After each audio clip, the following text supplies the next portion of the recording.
আসসালামু আলাইকুম প্রিয় শিক্ষার্থীবৃন্দ, নতুন আরো একটি ভিডিওতে আপনাদেরকে স্বাগত। গত ভিডিওতে পড়িয়েছিলাম যে কিভাবে বাইনারি সংখ্যা থেকে দশমিক সংখ্যায় রূপান্তর করা যায়। তো আজ আমরা শিখব কিভাবে অক্টাল সংখ্যা পদ্ধতি থেকে দশমিক সংখ্যা পদ্ধতিতে রূপান্তর করা যায়। তো আমি এখানে একটা প্রবলেম লিখে রেখেছি, অক্টাল সংখ্যা এখানে দশমিক। তো অক্টাল থেকে দশমিকে গেলে কিভাবে হবে সেটা আমরা আজকে শিখব।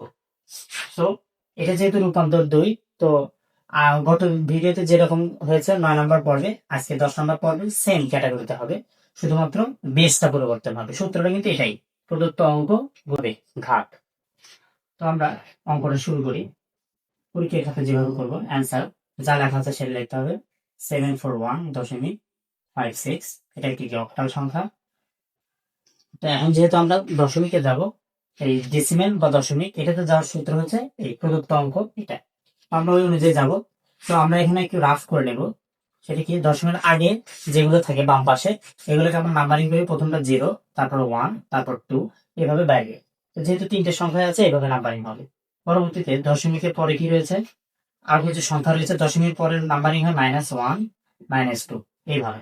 ঠিক আছে, তো আমাদের প্রদত্ত অঙ্কটা লিখবো কত, 7 গুণন সূত্র অনুযায়ী বেস কত, যেহেতু এটা অক্টাল সংখ্যা বেস হবে 8, 8 এর পাওয়ার কত রয়েছে 2, তাহলে আমরা দেবো 2, এই যে 2, এই অনুযায়ী আমরা এখানে 2 দেবো। ঠিক আছে, ব্র্যাকেট ক্লোজ, প্লাস এখানে দ্বিতীয় শেষ সংখ্যা রয়েছে 4, তাহলে আমরা এখানে 4 লিখবো, গুণন এর বেস দেবো কত 8, এর পাওয়ার কত রয়েছে 1, তাহলে আমরা এখানে 1 বসাবো, ব্র্যাকেট ক্লোজ, প্লাস আপনার একটু অঙ্ক রয়েছে 1 গুণন বেস 8, এর পাওয়ার কত রয়েছে 0, আমরা 0 দিব, ব্র্যাকেট ক্লোজ, প্লাস দশমিকের পরে রয়েছে কত 5, আমরা এখানে 5 লিখবো, গুণন বেস কত 8, পাওয়ার কত রয়েছে দেখুন তো -1, তাহলে আমরা এখানে দেবো -1, ব্র্যাকেট ক্লোজ।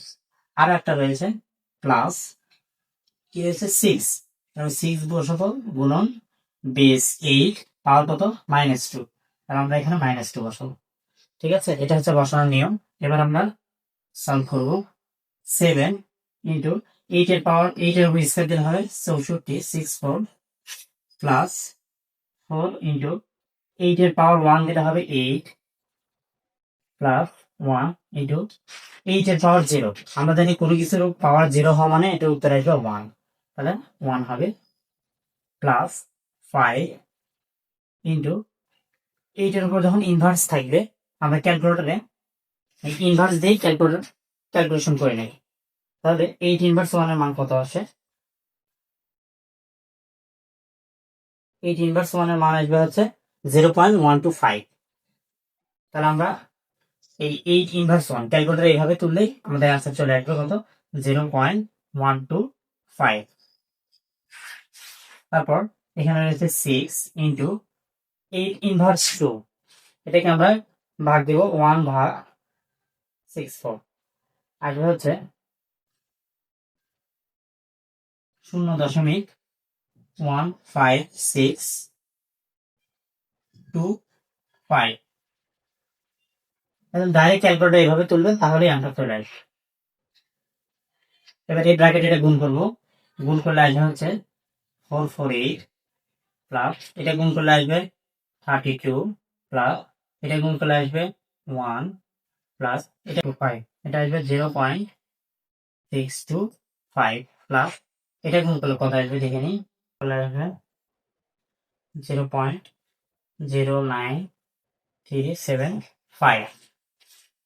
এই সবগুলোকে এখন আমরা যোগ করবো, যোগ করলে কত আসবে, plus 0.625 plus 1 plus 32 plus 448, answer আসবে হচ্ছে 481.71875। এখানে দশমিকের পর যতগুলো থাকবে আমরা ততগুলোই লিখবো, তবে 6 ঘরের যদি এদিক হয়ে যায় তাহলে আর লেখার প্রয়োজন নেই। ঠিক আছে, এটাই হচ্ছে আমাদের দশমিক সংখ্যা।